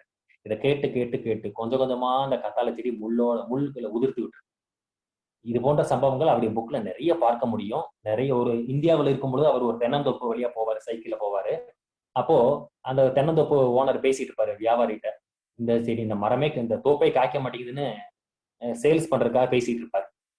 வியாபாரியை கூப்பிட்டு வந்து இவர் காலையில பார்த்துட்டு வேலைக்கு போவாரு. ரிட்டர்ன் வரும் பொழுது அந்த தோப்புக்கு வரும்போது ஓனர் இருக்க மாட்டார். இவர் சைக்கிள் நிறுத்தி உள்ள இறங்கி போய் அந்த தென்னை மரங்கள்கிட்ட பேசுவார். ஏன் மரங்களை நீங்க இப்படி காய்க்காம இருக்கிறீங்க, நீங்க காய்க்காம இருக்கிறதா தானே உங்களுடைய ஓனர் இப்படி உங்களை வெட்டணும் விற்கணும்னு நினைக்கிறாரு, நீங்க காய்ச்சிட்டா உங்க ஓனர் உங்களை நல்லா பாத்துக்குவாரே அப்படின்னு இவர் பேசி ஒரு வாரத்துல அந்த செடிகளை அந்த மரங்கள் எல்லாம் நிறைய மாற்றங்கள், ஒரு மாதத்துல தென்னங்குலைகளை வராது. இப்ப அந்த ஓனர் அந்த முடிவை கைவிட்டார். இவ்வளவு சம்பவங்கள் அந்த அவருடைய புத்தகத்துல உண்டு. ஸோ இது மட்டும் பல உதாரணம் சொல்லலாம். இதுல கத்தாழை செடிக்கு முள்ளு வர்றதை நம்ம அந்த ரோஜா செடி உதாரணத்துல புரிந்து கொள்ளலாம். பாலைவனத்துல இருக்கிற எல்லா செடிகளுக்கும் பாருங்களேன் முள்ளு இருக்கும். அது சப்பாத்தி கல்லில இருந்து பேரிச்சம்பழம் மரம் வரைக்கும் எல்லாமே. ஏன்னா அந்த தண்ணி கம்மி, இருக்கிற தண்ணியில தான் வாழணும். அப்ப ஆடு மாடு இதை வந்து கடிக்கும். அப்ப அது வருத்தப்படும் போது அது முள்ளாக முளைச்சிருக்கு. எல்லாமே சுத்தவெளியுடைய அதாவது அடிமனம் என்று சொல்லக்கூடிய சுத்தவெளி சூப்பர் கான்சியஸ் மைண்டாக ஒவ்வொரு ஜீவனுக்குள்ளேயும் இருந்து கொண்டு, நீ தட்டுனா நான் திறந்து உனக்கு ப்ரொவிஷன்ஸ் கொடுப்பேன், உனக்கு பாதுகாப்பு கொடுப்பேன் அப்படின்னு சொல்லி கொடுக்கக்கூடிய ப்ரொவிஷன்ஸ் தான் நாம அறிவில மனதில கொள்ளணும். இப்ப அடுத்த நேரம் கருது இரண்டாவது அறிவாகிய தாவரங்க புழு பூச்சிகளுக்கு நம்ம போக இருக்கோம். இந்த புழுக்கள் பற்றிய படத்தை டிஸ்பிளே பண்ணல, ஏன்னா நமக்கு ஒரு மாதிரியா இருக்குங்கிறனால டிஸ்பிளே பண்ணல, எல்லாரும் விரும்ப மாட்டோம். இப்போ 3 அறிவு எறும்பை டிஸ்பிளே பண்ணியிருக்கோம். அந்த இடத்துல 2 அறிவு புழுவை பத்தி சிந்திச்சிருக்கோம். இப்போ மகரிஷி சொல்றாங்க, தாவரத்திலிருந்தோ தாவரத்துடைய விதையில இருந்தோ 2 அறிவு புழுக்கள் உற்பத்தி ஆகின்றன. 2 அறிவு புழுங்கிறது என்ன, அதுக்கு தோல் இருக்கும், பிளஸ் அதுக்கு வாய் இருக்கும். அதால அதுக்கு புழுவை தொட்டா, ஒரு மண்புழு எடுத்துக்கோங்க, அது தொட்டா நமக்கு தெரியும். அதே போல அதுக்கு வாய் இருக்கு, அது ஏதாவது சாப்பிட்டுக்கிட்டு இருக்கும். அப்போ இந்த தோலும் வாயும் சேர்ந்துதான் அந்த புழு, மண்புழு. அதே போல தரையில ஒரு முக்கியமான விஷயம், தரையில என்னென்ன உயிரினங்கள் ஓரறிவுல இருந்து 6 அறிவு 5 அறிவு வரைக்கும் இருக்கோ அதே போல கடலுக்குள்ளேயும் உண்டு. தரையில தாவரங்கள் இருக்க மாதிரி கடலுக்கு அடியிலேயும் ஓரறிவு தாவரங்கள் செடி கொடிகள் உண்டு. அங்க 2 அறிவு புழுக்கள் உண்டு. கடலுக்குள்ள கடல் புழுக்கள் உண்டு. கடல்ல சிப்பி, நிறைய பேருக்கு தெரிகிறதுல சிப்பிக்குள் முத்துன்னு சொல்லுவோம். நமக்கு முத்து எதுல இருந்து எடுப்போம், சிப்பி. அந்த சிப்பி என்பது ஒரு 2 அறிவு உயிரினம், புழு வகை சேர்றது. அதே வாயை திறந்துதான் அந்த முத்தை எடுப்பாங்க. அது தோலும் வாயும் உள்ளது. அப்போ 2 அறிவு புழுக்கள். இந்த புழுவுல இது எங்க இருந்து வருது, செடியில இருந்து வரும், இல்லைன்னா விதையில இருந்து வரும். இப்போ நம்ம வீட்டுல அரிசி வாங்குறோம், அரிசி ரொம்ப நாள் பயன்படுத்தல, டப்பால போட்டு வச்சிருக்கோம், ஆட்டோமேட்டிக்கா அதுல இருந்து புழு வந்து அப்படியே வண்டு எல்லாம் வந்துடும். அப்போ அந்த ஒண்ணு தாவரத்துல இருந்து வரும், இல்லைன்னா அந்த தாவரத்துடைய விதையில இருந்து வரும். இப்படிதான் புழு வரும். மகரிஷி இந்த இடத்துல முக்கியமான ஒரு விஷயத்த சொல்றாங்க. ஓரறிவு தாவரத்திலையும் 2 அறிவு புழுக்களையும் ஆண் பெண் பேதம் கிடையாது. அது 3 அறிவு எறும்புல இருந்து தான் ஆண் பெண் பேதம் வருவதே தவிர 2 அறிவு ஓரறிவுல ஆண் பெண் பேதம் கிடையாது. அப்ப எப்படி புழு முட்டையிடுது, அப்போ அடுத்த புழு வருது அப்படின்னா, நம்ம ஏற்கனவே சொன்ன மாதிரி முதல் செடி பரிணாமத்துல தானா வந்தது. முதல்ல ஒரு புல் பூண்டுகிறது, ஒரு மிளகாய் செடி, தக்காளி செடி வந்துச்சு. அது பரிணாமத்துல வந்து இன்னைக்கு வரைக்கும் கண்டினியூ ஆகுது இல்லையா. ஆனா அதே போல இன்னைக்கு வரைக்கும் ஒரு புடலங்காய் செடி நம்ம வைக்கிறோம், நம்ம வீட்லயே ஒரு தோட்டம் போறோம்னு வச்சுக்கோங்க, ஒரு புடலங்காய் செடி, சுரக்காய் செடி போடுவோம், அவரக்காய் செடி. அந்த செடியில பாத்தீங்கன்னா கொஞ்ச நாள் கழிச்சு புழுக்கள் வந்துடும். நம்ம மாடியில வச்சு பத்திரமா வளர்த்தாலும் புழுக்கள் வந்துடும். எங்க இருந்து வருது அப்படின்னா, அந்த ஓரறிவு அந்த அவரக்காய் செடி இந்த புடலங்காய் செடியிலேயே இருக்கக்கூடிய பரிணாம வேகம் தான். சுத்தவெளி தான் மனுஷனாக வருவதற்கு உண்டான ஒரு முயற்சி இருக்குது. அது சும்மாவே இருக்க முடியாது. அதால அது உடனே விண்ணா மாறும், விண் பஞ்சபூதங்களா மாறும், தாவரமா மாறும். அடுத்து 2 அறிவு 3 அறிவு வந்துகிட்டே இருப்பாரு அவரு. மனுஷனா நதி எப்படி கடலை நோக்கி போற வரைக்கும் அதுக்கு ரெஸ்டே கிடையாதோ, அவருக்கு இந்த இதுல ரெஸ்டே கிடையாது. நம்ம நினைப்போம், அதான் நம்ம மனுஷனா வந்துட்டோம்ல, இப்ப ஏன் புடலங்காய் செடியில இருந்து புழு வராம இருக்கலாம்ல அப்படின்னா, அவரு அவருடைய நேச்சர் அவர் மாற்ற மாட்டுது. அவருடைய செட்டப் அப்படியே தான் இருக்கும். அப்போ தானாகவே அந்த அவராக புடலங்காயில இருந்து கூடிய புழுக்கள் வந்துடும். அப்ப அந்த செடியில இருந்து தான் அந்த புழுக்கள் வருது. அப்போ எதுல இருந்து வந்துச்சோ அதைத்தான் அது போய் சாப்பிடும். அந்த புழு எதை போய் சாப்பிடும்? அதே இலைத்தான் சாப்பிடும். ஏன்னா அதுக்கு வந்ததுல இருந்து எதுல இருந்து வந்துச்சோ அதை சாப்பிட்டாதான் அதுக்கு மேட்சிங். அதனால அது வேற எதை சாப்பிடாது. சரி, இந்த ரெண்டுதையும் ஆண் பெண் பேதம் கிடையாதுன்னு சொன்னோம். இப்ப நம்மள சிலருக்கு சந்தேகம் வரலாம். இந்த பப்பாளி செடி இருக்கு, அப்புறம் பனைமரம் இருக்கு. பனைமரம் பாத்தீங்கன்னா ஆண் மரம் பெண் மரம்னு தனித்தனியா சொல்லுவாங்க. காய்க்கிறது பெண் மரம், காய்க்கிறது ஆண் மரம். பப்பாளிலையும் அப்படி சொல்லுவாங்க. ஆனா உண்மையாகவே பயாலஜிஸ்ட் ஜெகதீஷ் சந்திர போஸ்ல இருந்து எந்த ஒரு பயாலஜிஸ்ட் பாட்டனிஸ்ட் யாருமே இதை ஏத்துக்கிறது இல்லை. அதுல தாவரங்கள் ஆண் பெண் பேதம் கிடையாது அப்படின்னு அவங்களும் சொல்றாங்க, மகரிஷி சொல்றாங்க. மகரந்த சேர்க்கை நடைபெறுவதற்கு உண்டான 2 பிரிவுகள் அவ்வளவுதான். ஒரு மாமரம் இருக்குன்னா அதுலயே 1,00,000 பூ வந்து ஒரு 100 காய் தான் வரும். அதுலயே ஆண் பூ பெண் பூ எல்லாம் இருக்கும். இதுல தனித்தனியா பிரிஞ்சு இருக்கு, அவ்வளவுதான் வித்தியாசம். நம்ம நேரம் கருதி இந்த புழுவை பற்றி மட்டும் சொல்லிட்டு நிறைவு செய்யறோம். இந்த புழுக்கள் பாத்தீங்கன்னா வளரும். அந்த அவரைக்காய் செடியில புழுக்கள் வரும். அது முட்டையிடும். அந்த முட்டையில இருந்து புதிய புழுக்கள் வரும். எப்படி 2 அறிவு உயிரினங்கள்ல இருந்து முட்டைகள் உற்பத்தி ஆகின்றன அப்படிங்கிறத இன்னைக்கு வரைக்கும் எந்த ஒரு ஜுவாலஜிஸ்டும் கண்டுபிடிக்கல. மகரிஷி நம்முடைய அறிவுக்கு பொருத்தமாக ஒரு கண்டுபிடிப்பை சொல்றாங்க. 2 அறிவு புழுக்களிலே அவைகளின் உடலிலே அவைகளுக்கு ஆண் பெண் பேதம் கிடையாது. ஆனா அவைகளுடைய உடலிலே ஜீவகாந்த கசிவின் காரணமாக முட்டைகள் உற்பத்தி ஆகின்றன. இது மகரிஷியுடைய புக்ல நான் படிச்சது. அதே அந்த வரி அப்படியே நான் உங்களுக்கு சொல்றேன். 2 அறிவு வரையிலான அந்த அந்த உயிர்களுக்கு அவைகள் உடலிலேயே ஜீவகாந்த கசிவு. இந்த வார்த்தையை மகரிஷி சிந்திச்சு யூஸ் பண்ணதை நம்ம ஆழ்ந்து சிந்திச்சுதான் நம்ம புரிந்து கொள்ள முடியும். அவையோட உயிர் மையத்துல ஒரு ஏற்படக்கூடிய கசிவு அப்படின்னு தான் எடுத்துக்கொள்ள முடியும். ஜீவகாந்த மையத்துல ஏற்படக்கூடிய அந்த ஜீவகாந்த கசிவு காரணமாக முட்டைகள் உற்பத்தி ஆகி அடுத்த புழுக்கள் உற்பத்தி ஆகின்றன. சரி, இது 2 அறிவு புழு. அடுத்த 3 அறிவு எறும்புக்கு வரலாம். அந்த புழுவை பத்தி சொல்லும் பொழுது இன்னொரு முக்கியமான ஒரு விஷயத்த சொல்லணும். இந்த சைவம் அசைவம் சொல்றோம் இல்லையா, இந்த சைவமா அசைவமா அப்படிங்கிறதும் ஆரம்பிச்சது இந்த புழுவில இருந்துதான். இந்த விளக்கமும் பாருங்க, புழுக்கள் எப்படி முட்டையிடுகின்றன்னு மகரிஷி கண்டுபிடிச்சு சொல்றாங்க. அதே போல மனுஷன் ஏன் அசைவம் சாப்பிட்றான் அப்படிங்கிறத பத்தி டீப்பா மகரிஷி யோசிச்சிருக்கிறாங்க. நம்ம நினைப்போம், சரி நமக்கு மேலோட்டமா தெரிஞ்சது என்ன, நம்ம மனுஷன் எங்க இருந்து வந்தான், குரங்குல இருந்து வந்தோம். மகரிஷியோட விளக்கத்தின்படி நமக்கு தெரியும் குரங்குல இருந்து மட்டுமல்ல, நம்ம குரங்கு பிளஸ் யாழிங்கிற சிங்கமும் சேர்ந்த ஒரு கிராஸ் ப்ராடக்ட் தான் நரசிம்மர். அவர் மீண்டும் வழியில்லாத கூட்டத்தோட சேர்ந்து மனுஷன் வர்றான்.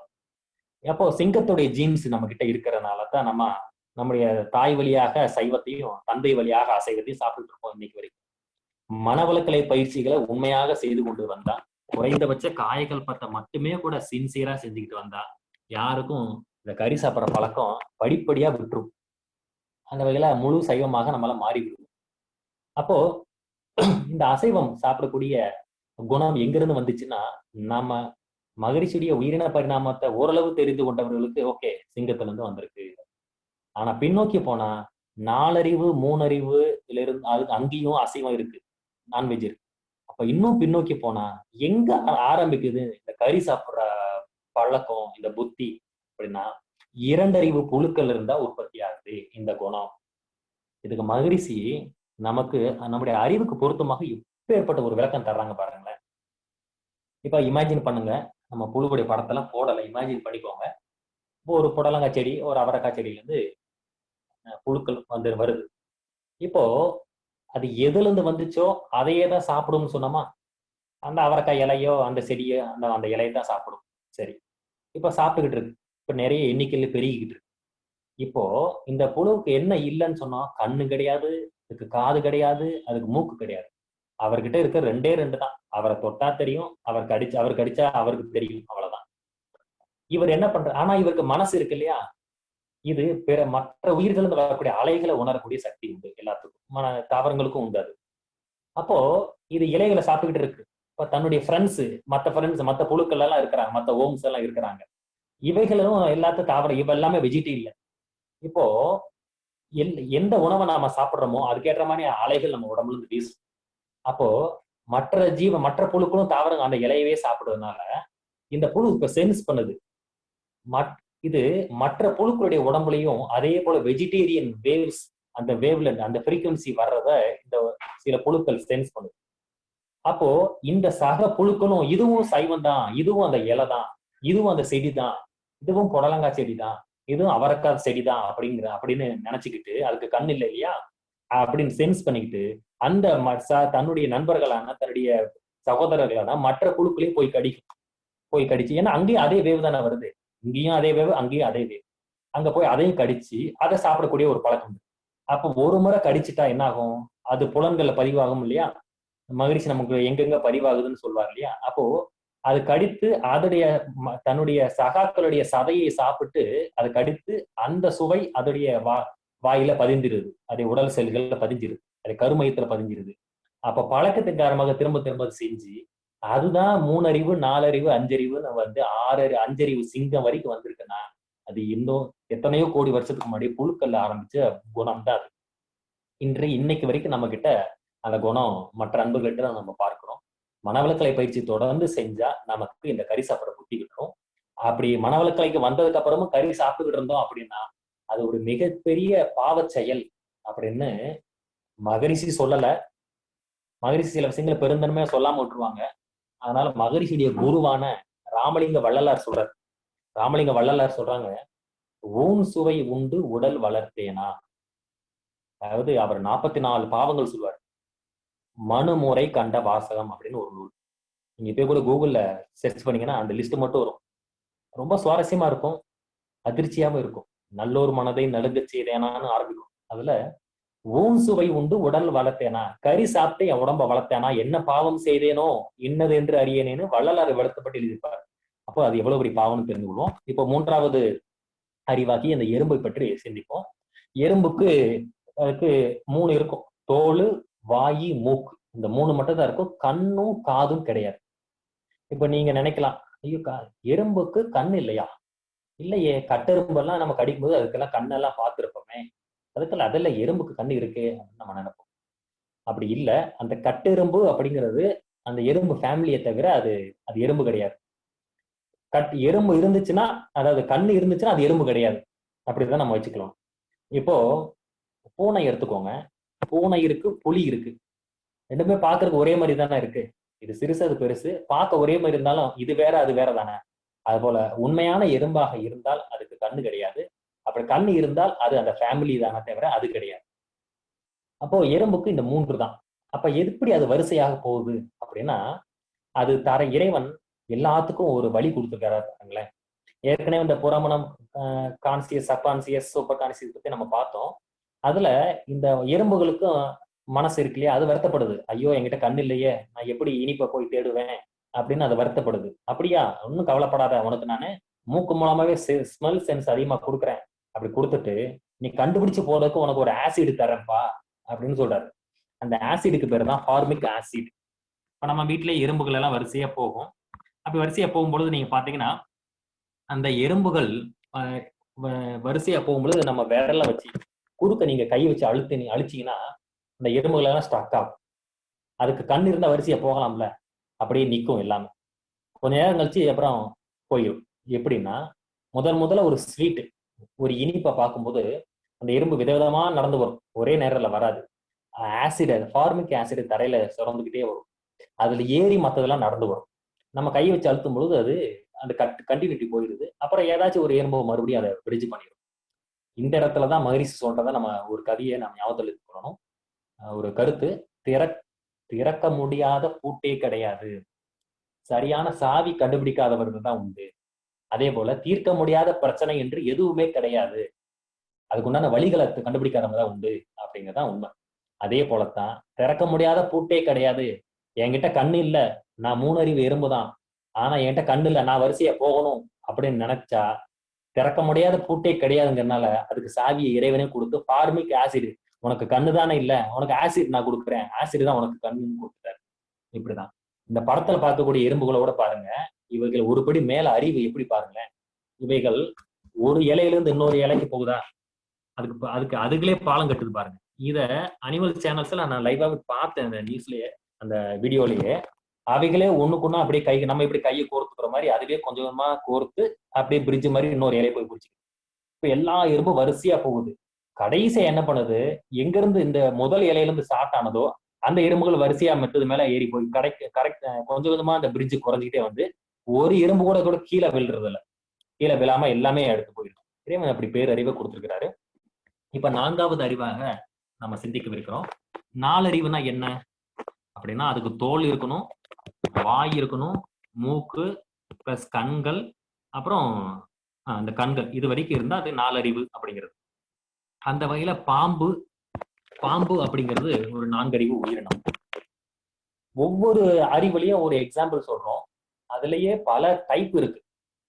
அந்த வகையில 2 அறிவு புழுவும் மண்புழு அப்புறம் சிப்பி இதெல்லாம் 2 அறிவு சொன்னோம்.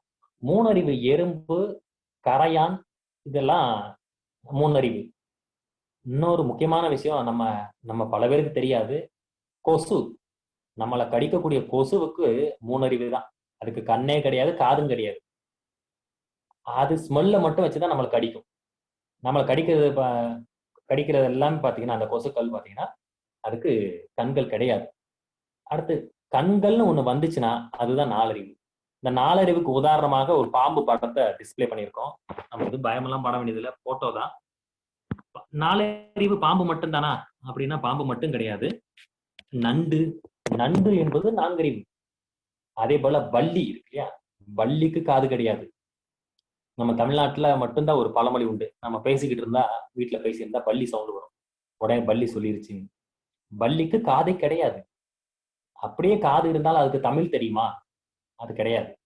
அப்போ பல்லிக்கு காது இல்ல, அது ஏதோ ஒரு ரீசனுக்காக கத்துது, அவ்வளவுதான். இப்போ பாம்பு, நண்டு, பல்லி, இது போல நிறைய லிஸ்டே இருக்கு. இவைகளுக்கெல்லாம் காது கிடையாது. இவைகளெல்லாம் 4 அறிவு. இதுல ரொம்ப ஸ்பெஷலான ஒரு விஐபி யாருன்னா இவர் தான், இந்த பாம்பு மட்டும்தான். ஏன்னா இவருக்கு காது கிடையாது, கண்ணு வரைக்கும் தான். ஆனா இவரால சவுண்டு கேட்க முடியும். அதான் இவருடைய ஸ்பெஷல். இது எப்படி அப்படின்னா, இந்த இடத்துல மகரிஷி சொன்னதான் நம்ம நினைச்சுக்கணும். திறக்க முடியாத பூட்டே கிடையாது, சரியான சாவி கண்டுபிடிக்காதவர்கள் தான் உண்டு. அது போல இந்த பாம்புக்கு உணவு என்ன? தவளை இல்லி எல்லாம். நுணலும் தன் வாயால் கெடும் அப்படின்னு தவளையை பத்தி நம்ம படிச்சிருக்கோம். இந்த தவளை என்ன பண்ணும், இப்ப கூட இப்ப இந்த மழை சீசன்ல பாருங்க, நம்ம எல்லா வீடுகளை சுத்தி தவளை சவுண்ட் எல்லாம் கேட்கும். கத்தி கத்தி கத்தி பல கிலோமீட்டர் கூட கேட்கும், அந்த அளவுக்கு கத்திக்கிட்டு இருக்கும். பாம்பு வந்து அதை பிடிச்சிட்டு வேட்டையாடும். நுணலும் தன் வாயால் கெடும், இந்த சவுண்டை கேட்டு கேட்டு பாம்பு வந்து பிடிச்சிடும். ஒரு ஜுவாலஜிஸ்ட், ஒரு ஒரு பயாலஜிஸ்ட் சொல்றாங்க இதுக்கு காது கிடையாது அப்படின்னு. ஆனா சவுண்ட் கேட்டு எப்படி வருது அப்படின்னா, இந்த விஐபிக்கு எப்படின்னா, இவருக்கு 2 in 1. இவருக்கு கண்ணுலயே காது இருக்கும். நம்ம காதுக்குள்ள இருக்கக்கூடிய இயர் ட்ரம்ஸ் எல்லாம் இவருக்கு கண்ணிலேயே இருக்கும். இத நம்ம முன்னோர்கள் அந்த காலத்திலே கண்டுபிடிச்சு இந்த புலன் வரைக்கு 4 அறிவாகவும் கெப்பாசிட்டி வைஸ் 5 அறிவாகவும் இருக்கக்கூடிய இந்த பாம்புக்கு ஒரு பேர் கொடுத்திருக்கிறாங்க, கட்செவி அப்படின்னு பேரு.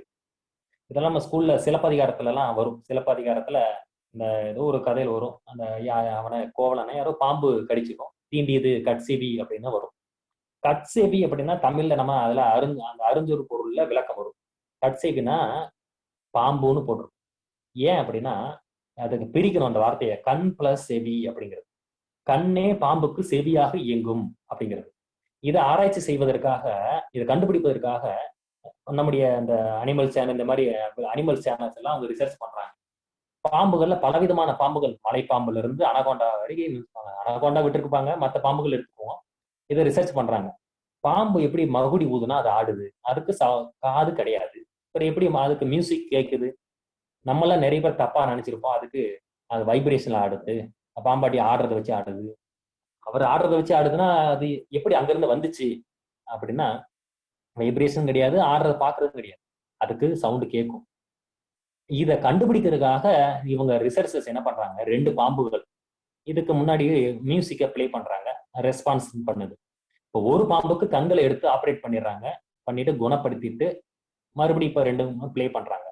இப்போ கண் இருக்கிற பாம்பு மட்டும் தான் ரெஸ்பான்ஸ் பண்ணுது, கண் இல்லாத சும்மாவே இருக்கு. இப்படி பல ஊர்கள்ல பல பல வெரைட்டி பாம்புகளை எடுத்து ரிசர்ச் பண்றாங்க. எங்கெல்லாம் பாம்புடைய கண்ணை எடுக்கிறாங்களோ அங்க அதுக்கு காதை கேட்கறது, சவுண்டே கேட்கறது இல்லை. அப்ப இந்த கண்ணுல என்ன இருக்குன்னு அவங்க ரிசர்ச் பண்றாங்க. அப்புறம் தான் அதுல மெடிக்கலி அதுல இந்த இயர் ட்ரம்ஸ் எல்லாம் அங்க இருக்கு, அது கண்டுபிடிக்குது, உணருது அப்படிங்கிறத கண்டுபிடிக்கிறாங்க. அப்போ பாம்புக்கு கட்செவி அப்படின்னு நம்ம முன்னோர்கள் எப்படி அந்த காலத்துல பேர் கொடுத்துருக்காங்க பாருங்க. இது மட்டும் இல்ல, 18 சித்தர்கள், 18 சித்தர்களில் ஒருவராகிய இவர் பாம்பாட்டி சித்தர். பாம்பாட்டி சித்தர் நமக்கு தெரியும். பாம்பாட்டி சித்தர் தன்னுடைய பாடல்ல சொல்றார், அவர் பாம்புன்னு சொல்லுவது அவர் உண்மையான பாம்பாட்டியா இருந்தாரு. அப்புறம் குண்டலினி பாம்பை பிடிச்சி ஆட்டுன்னு சித்தர்கள் சொல்றாங்க. அப்புறம் இவர் சித்தரா மாறுறாரு. அது அவருடைய பாடல்ல சொல்றாரு, கண்ட படை நடுங்கிட காட்சியும் பெற்றாய், கண்ணே சேவியாய் கொண்டாய் ஆடு பாம்பே. இந்த வரிகள் எல்லாம் நம்ம டைப் பண்ணி கூகுள்ல டைப் பண்ணி ப்ரூஃப் டக்கு டக்குன்னு எடுத்துக்கணும். நீங்க கண்ட படை நடுங்கிட காட்சியும் பெற்றாய், பழமொழி நமக்கு பாம்பை கண்டால் படையும் நடுங்கும். கண்ட படை நடுங்கிட காட்சியும் பெற்றாய், கண்ணே சேவியாய் கொண்டாய் ஆடு பாம்பே. எத்தனை ஆயிரம் ஆண்டுகளுக்கு இவர் வாழ்ந்தது ஹிஸ்டரியே கிடையாது, எந்த வருஷம் வாழ்ந்தார் அப்பயே கண்டுபிடிச்சு எழுதியிருக்கிறார். சரி, இது 4 அறிவு. இப்போ 5 அறிவு பறவைகள் விலங்குகள் வருவோம். அதை பார்த்துட்டு நம்ம மனுஷனை பத்தி பார்க்க போறோம். அதோட நம்ம முடிக்கிறோம். அதுக்கப்புறம் இந்த உயிரின பரிணாமத்துல சந்தேகங்கள் இருந்தா நீங்க கேட்கலாம். இப்போ 5 அறிவு பறவைகள் விலங்குகள் இது எல்லாமே பாத்தீங்கன்னா 5 அறிவு. ஏன்னா இவைகளுக்கெல்லாம் காது உண்டு. இப்போ கூட நம்ம ஒரு நெருப்பு கோழி படத்தை பார்க்கிறோம். பறவைகள் விலங்குகள் எல்லாத்துக்கும் சவுண்டு இருக்கு, சவுண்டு கேட்கும், ஏன்னா காது இருக்கு. இறைவன் இப்படியெல்லாம் டிசைன் பண்ணியிருக்கிறாரு பாருங்களேன். இன்னுமே இந்த ஜுவாலஜிஸ்ட், இந்த பயாலஜிஸ்டால கண்டுபிடிக்க முடியாத ரீசன் பல இருக்கு. இந்த பறவைகள் எல்லாமே பாருங்களேன், அதுக்கெல்லாம் காது உள்ள இருக்கும். இந்த அனிமல்ஸ்க்கு பாருங்க, அது எல்லாத்துக்கும் காது வெளியில இருக்கும். ஆடு மாடு பன்றி நாய் குதிரை யானை எல்லாத்துக்கும் பாருங்க காது வெளியில தான் இருக்கும். பறவைகள் பாருங்க, கோழி புறா வாத்து எல்லாத்துக்கும் காது உள்ள இருக்கும். இயற்கையில இறைவனுடைய பேரறிவு பாருங்க, எந்தெந்த விலங்கு எந்தெந்த உயிரினத்துக்கெல்லாம் காது வெளியில இருக்கோ அதெல்லாம் குட்டி போடும், எந்தெந்த ஜீவன்களுக்கெல்லாம் காது உள்ள இருக்கோ அதெல்லாம் முட்டை போடும். பாருங்க, எல்லா பறவைகளும் பாருங்க காது உள்ள இருக்கா, அது முட்டை தான் போடும். எல்லா ஆடு மாடு மனுஷன் வரைக்கும் எல்லாம் காது வெளியில இருக்கும், அவன் குட்டி தான் போடும். இதுதான் இறைவனுடைய இது. இந்த வகையில பறவைகள் விலங்குகள் 5 அறிவுக்கு உதாரணமாக சொல்றோம். இதுல 5 அறிவு விலங்கினமான குரங்கில் இருந்துதான் 6 அறிவான மனிதன் வந்திருக்கிறான் அப்படிங்கிறது நமக்கு சார்லஸ் டார்வின் அவர் மூலமாக ஸ்கூல்லயே நம்ம தமிழ்லயே படிச்சிருப்போம். அப்படி அந்த சார்லஸ் டார்வின் அவர் சொன்னதுக்கு அவருக்கே தெரியாத ஒரு கேள்வி இருக்கு. குரங்குல இருந்து மனுஷன் வந்தாங்கிறது உண்மைதான், ஆனா குரங்குல இருந்து இப்ப ஏன் வர்றதில்ல, இப்பயும் குரங்குகள் இருக்கு இல்லையா, இப்ப ஏன் வரல அப்படின்னு கேள்வி. இது அவர்கிட்ட பதிலே கிடையாது. இப்ப இந்த படத்துல நம்ம ஒரு குரங்கை பார்க்கிறோம். இவைகளுக்கு பேர் லங்கூர் குரங்குன்னு பேரு, இங்கிலீஷ்ல கிரே லங்கூர் மங்கி அப்படின்னு பேரு. இவைகளெல்லாம் நீங்க ஆழியர்ல பார்க்க முடியும். இவர் ரொம்ப கூச்ச சுபாவம் உள்ளவர். அதனால இவரை நீங்க ஆழியர்ல பார்க்கணும்னா காலையிலையும் சாயங்காலம் மட்டும்தான் வருவாரு. கூட்டமா தூரத்துல பார்க்கும் பொழுதே ஓடிடுவாரு. ரொம்ப கூச்ச சுபாவம் உள்ளவர்கள். இது போன்று இப்போ ஒரு டெவலப்டு வெர்ஷன் தான் சிம்பன்சி, கொரில்லா இதெல்லாம். இவைகள்ல இருந்து தான் மனுஷன் வந்திருக்கிறான் அப்படிங்கிறது இறைவன். இது அப்ப குரங்குல இருந்தா மனுஷன் வந்திருக்கிறான். அப்ப 6 அறிவு மனுஷனுக்கு முன்னோடி யாரு? நம்முடைய இமிடியட் நெய்பர், நம்முடைய உடனடி சொந்தக்காரர் யாருன்னா இந்த குரங்கு தான். அப்போ இந்த குரங்குகளுக்கு நம்ம முன்னோர்கள் எப்படி ஒரு பேர் வைக்கிறாங்க பாருங்களேன். அந்த குரங்குகளுக்கு தமிழ்ல வானரம் அப்படின்னு ஒரு பேரு இருக்கு, வானரம். மகரிஷி அவர்கள் இந்த வார்த்தையை பிரிச்சு நமக்கு அர்த்தம் சொல்றாங்க. மகரிஷி ஒரு பெரிய தமிழ் அறிஞர், நமக்கு தெரியும். நிறைய வார்த்தைகளை பிரிச்சு நமக்கு சொல்லி தருவாங்க. இந்த வகையில இது இந்த மூலிகை அப்படின்னா மூலம் பிளஸ் ஈகை, கடவுள்னா கட பிளஸ் உள், சந்தேகம்னா சந்து பிளஸ் ஏகம், ஏமாற்றம்னா ஏமம் பிளஸ் மாற்றம், நிறைய விளக்கம் மகிழ்ச்சி நமக்கு கொடுத்துருக்காங்க. அதன்படி வானரம், குரங்க ஏன் வானரம்னு சொல்றோம் அப்படின்னா மகிழ்ச்சி சொல்றாங்க, வால் பிளஸ் நரம் அப்படிங்கிறாங்க. வால் பிளஸ் நரம்னா மனுஷன், அப்ப குரங்குங்கிறது யாரு? வால் உள்ள மனுஷன் நம்முடைய முன்னோடி அப்படிங்கிறனால அந்த பெயர் முன்னோர்கள் கொடுத்திருக்கிறாங்க. அப்போ வால் பிளஸ் நரம் வானரம், இதைத்தான் நம்ம ஆழியார்ல நம்ம பார்க்கிறோம். இந்த வானரத்துக்கு உதாரணமா சம்பவமாக மகரிஷிட்ட ஒரு முறை கேட்கிறாங்க. அதாவது ஆழியார்ல இப்பயும் பாத்தீங்கன்னா குரங்குகள் தொல்லையெல்லாம் நிறைய இருக்கும் இல்லையா? இப்ப மகரிஷிட்ட போய் சொல்றாங்க. ஆனா நீங்க நல்லா கவனிச்சு பாத்தீங்கன்னா மகரிஷி இருந்தப்போ அவர் இருக்கிற ஓம்கார மண்டபத்துக்கு மட்டும் குரங்குகள் வரவே வராது. இப்பயும் பாத்தீங்கன்னா ஓம்கார மண்டபத்துக்கு குரங்குகள் வராது, மணி மண்டபத்துக்கும் அதிகமா வராது. ரேரா 1-2 தான் வரும். அங்க வந்து எந்த இடைஞ்சலும் பண்ணாது. அதான் மகானுடைய ஆற்றல். அப்போ மகரிஷிட்ட கேட்கிறாங்க, சுவாமிஜி இந்த மாதிரி நான் இந்த குரங்கள் நம்ம இடத்துக்கு வந்து இந்த குரங்குல எல்லாம் இவ்வளவு அட்டகாசம் பண்ணுது சுவாமிஜி. மகரிஷி சொன்னாங்க, அவர் என்ன சொல்லியிருப்பாருன்னு நினைக்கிறீங்க? மகரிஷி சொல்றாங்க, அவர் என்ன சொல்றாரு, நம்ம இடத்துக்கு குரங்கெல்லாம் வந்து இப்படி எல்லாம் அட்டகாசம் பண்ணுது சுவாமிஜி அப்படிங்க. அதுகளோட இடத்துலதான் நாம இருக்கிறோம் அப்படின்னு மகிழ்ச்சி. நம்ம இடத்துக்கு வந்து அதுக்கு அட்டகாசம் பண்ணல, அதுகளோட இடத்துலதான் நாம இருக்கிறோம் அப்படின்னு மகிழ்ச்சி சொன்னாங்க. நிறைய மகிழ்ச்சி சிந்திக்கவும் வைப்பாங்க. இப்போ இந்த 5 அறிவு குரங்குல இருந்து மனுஷன் எப்படி வந்தான் அப்படிங்கிறத ஒரு 5 நிமிடத்துல பார்த்துக்கிட்டு அதுக்கப்புறம் மனிதனுடைய வாழ்க்கை நோக்கத்தை மட்டும் பார்த்துட்டு நிறைவு செய்கிறோம்.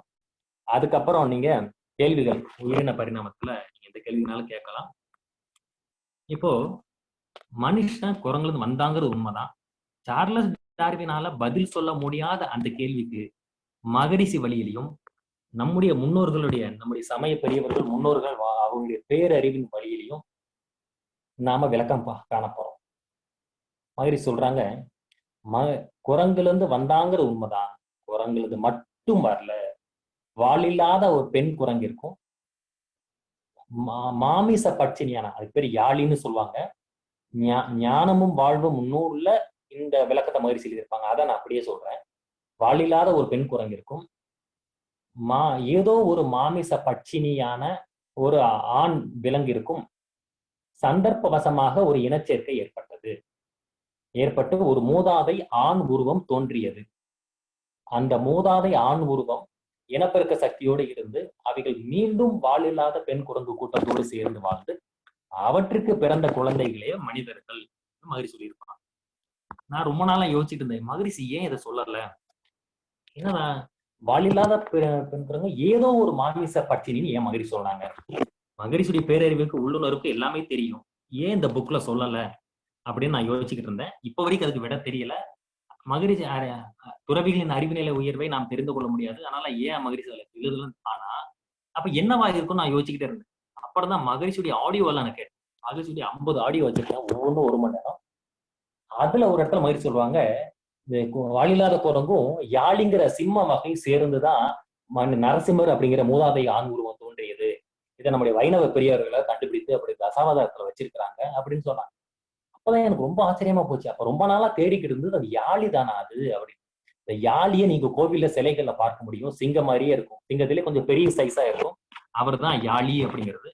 அந்த யாழியை பத்தி மகரிஷி சொல்லும் பொழுது அது கலிபாலிக் ஸ்பீசிஸ் அப்படின்னு சொல்லுவாங்க. அதாவது தண்ணி இனத்தை கொன்று தானே சாப்பிடக்கூடிய ஒரு உயிரினம். இப்ப இந்த முதலை, இந்த பாம்பு எல்லாம் தண்ணி இனத்தை கொண்டு சாப்பிடும் இல்லையா, அது மாதிரி அதையே கொண்டு சாப்பிட்டதுனால அந்த உயிரினம் அழிஞ்சிருச்சு. ஆனா ரொம்ப டெரரான அவரு.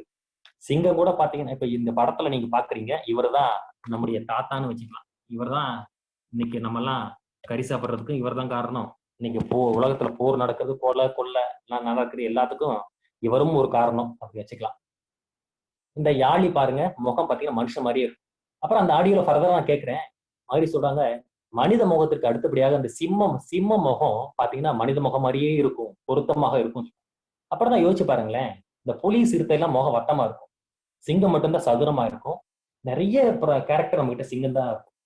அந்த வகையில குனிஞ்சி நடந்தா இவர் தான் பாருங்க, அது பிடரி மயிர். இவரே தான் நிமிர்ந்து நடந்தா நரசிம்மருக்கு பாருங்க நிமிர்ந்து உட்கார்ந்துருப்பாரு, அதுதான் தாடி. இன்னைக்கு சிங்கத்துல ஆண் சிங்கத்துக்கு மட்டும்தான் மீசையும் தாடி இருக்கும், பெண் சிங்கத்துக்கு இருக்காது. அதனாலதான் ஆண்களுக்கு மட்டும் மீச தாடி இருப்பதற்கு காரணம் இவர் தான். இந்த ஜீன்ஸ்ல சிங்கத்தினுடைய வகை தான். நிறைய கேரக்டர், சிங்கத்துடைய தோல் வகை தான் நம்முடைய தோல் வகை, நிறைய இருக்கு. இவருக்கும் ஒரு வாலில்லாத பெண் குரங்கோட சேர்ந்த ஆக்சிடென்டல் மேட்டிங், அதுல வந்த ப்ராடக்ட் தான் நரசிம்மர். அவர் மீண்டும் வந்து சேர்ந்து பிறந்த குழந்தைகள் தான் மனிதர்கள். இப்போ இந்த யாழியை நீங்க பார்க்கணும் அப்படின்னா கோவில்கள சிலைகளாக நிறைய இடங்களை பார்க்கலாம். சிங்கம் மாதிரியே இருக்கும், ஆனா வித்தியாசமா இருக்கேன்னு நம்ம நினைப்போம். நல்லா பல்லெல்லாம் அகலமா இருக்கும், அதுதான் பாத்தீங்கன்னா சிம்ம யாழி. அவர் தான் இந்த படத்துல பார்க்கக்கூடியது. இது எக்ஸாக்டா நீங்க பார்க்கணும், 1 முதல் 6 வரை வந்துட்டோம். ஆறாவதுங்கிறது 5ல இருந்து எப்படி வந்துச்சு ஆறாவதுங்கிறத தெளிவா நீங்க தெரிந்து கொள்ளணும்னா, மகரிஷி சொன்ன இந்த தத்துவத்தை நீங்க உறுதிப்படுத்திக் கொள்ளணும்னா, நீங்க பார்க்க வேண்டிய ஒரு இடம் இருக்கு, குற்றாலம். குற்றாலத்துல சித்திர சபை கோவில்னு ஒண்ணு இருக்கு. சிவனாடி 5 தலங்கள்ல ஒன்றாக மதிக்கப்படும் இல்லையா? அந்த சித்திர சபையில பாத்தீங்கன்னா ஓவியங்கள் தான் இருக்கும். ஓவியத்துக்கு தீபம் காட்டி நம்ம சாமி கும்பிட்டு வரணும். அந்த சித்திர சபையில பல ஓவியங்கள் இருக்கும். அதுல ஒரு இடத்துல இந்த படத்தை எக்ஸாக்டா வரைஞ்சி வச்சிருப்பாங்க. இந்த படத்தை அங்க பார்க்கும்போது நேர்ல பாக்குற மாதிரியே இருக்கும். அப்படி வரைஞ்சி வச்சிருப்பாங்க. இதுதான் யாழி அப்படிங்கிறது கண்டு என்னைக்காச்சும் வாய்ப்புல அடுத்த முறை போகும்பொழுது குற்றாலம் சித்திர சபையில போய் பாருங்க, இருக்கும். இந்த இந்த இடத்துலதான் இறைவனுடைய பேரறிவை நம்ம சொல்லணும். சடுதி மாற்றம் அப்படின்னு சொல்லி நம்ம எல்லாம் எம்எஸ்சி பிஎஸ்சி புக்ல எல்லாம் படிச்சிருப்போம். அதாவது என்னன்னா, அதாவது இறைவன் அவரே ரூல்ஸ் போடுவாரு, அவரே பிரேக் பண்ணுவாரு. அவரை கேள்வி கேட்கறதுக்கெல்லாம் அந்த உலகத்துல யாரும் கிடையாது. மகரிஷி குடுவாஞ்சேரியில குடிசையில வந்து இருந்தார். அப்பொழுதும் பாத்தீங்கன்னா அந்த பணம் வேணாம்னு சொல்லி அந்த நிலைவுக்கு வந்தார் மகரிஷி. ஆனா அந்த குடிசை வேண்டாம் நினைக்கல. ஆனா அந்த குடிசையும் காட்டுல பறந்து போனது. அப்போ மகரிஷி சொன்னாங்க ஒரு கவி, அந்த அந்த டெரரான சிச்சுவேஷன்லயும் மகரிஷி கவி எழுதுறாங்க பாருங்க.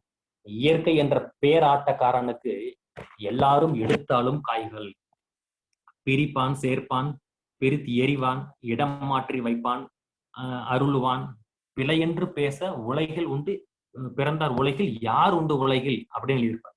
அந்த வகையில அவரே ரூல்ஸ் போடுவார். என்னன்னா வேறுபட்ட உயிரினங்கள் சேராது, சேர்ந்தாலும் கரு உருவாகாது, கரு உருவானாலும் அவருக்கு ரீப்ரொடியூசிங் எபிலிட்டி இருக்காது.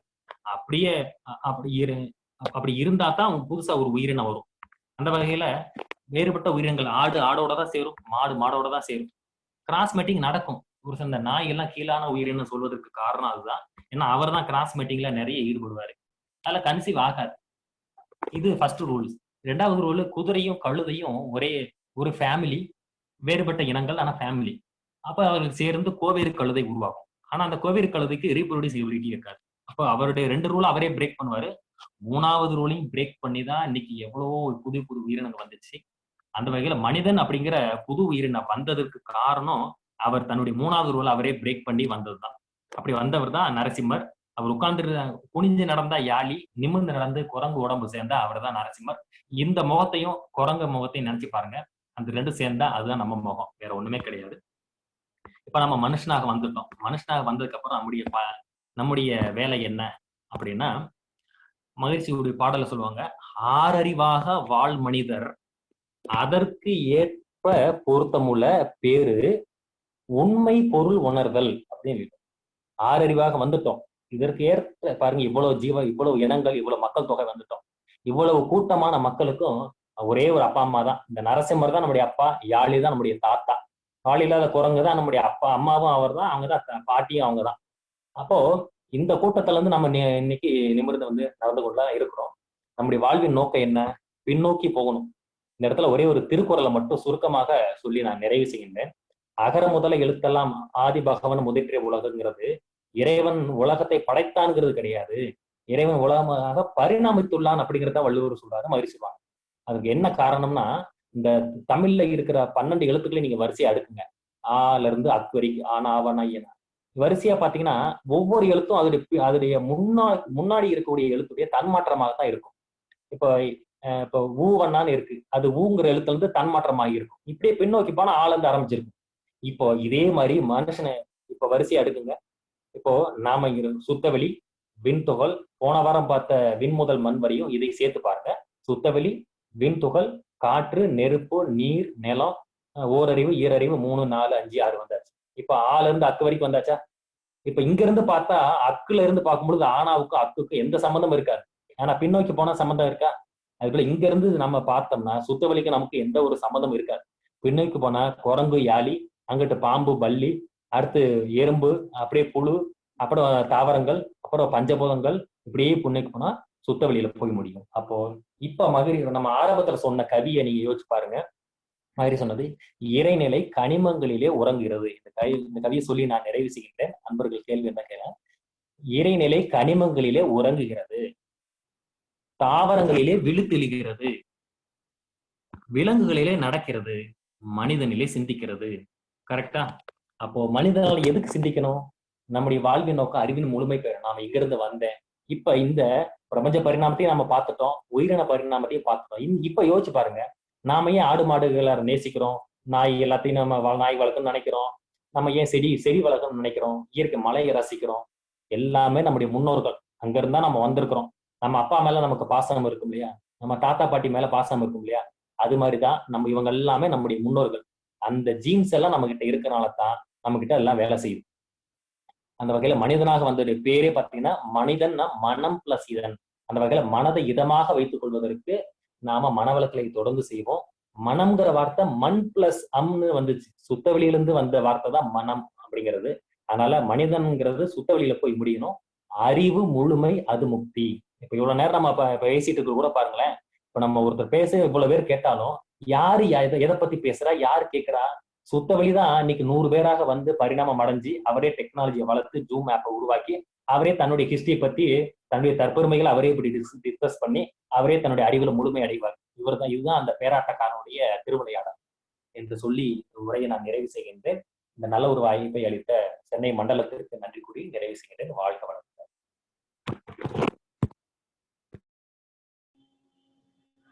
வாழ்க வளமுடன்.